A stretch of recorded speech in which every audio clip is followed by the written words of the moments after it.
So in this video, it may be the shortest video I do, unless I just ramble on forever, we're going to cover a divider.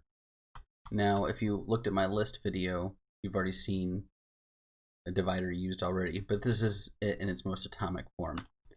So let's say that we have a bunch of text here that says, I ordered too much food from the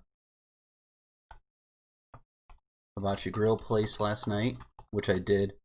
I mean, a lot of the stuff I talk about and show on here is either me making terrible jokes or not too far from the truth.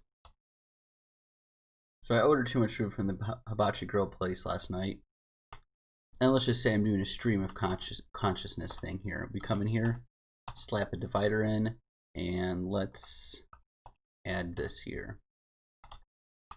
And I woke up in the middle of the night about 6 times, and I wanted to cry.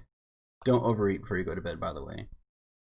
Stomach aches while trying to figure out why you're not sleeping at 2 in the morning are not fun.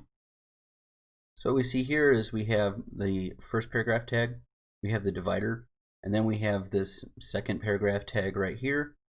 You could use this however you want to chop up your information as you go along in your website. But yeah, this is divider. It's really not a whole lot different than,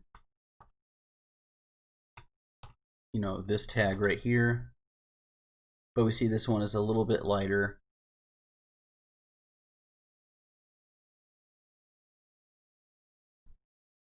As we move along here. So this is more consistent with the Material UI theme, obviously because it's made by Material.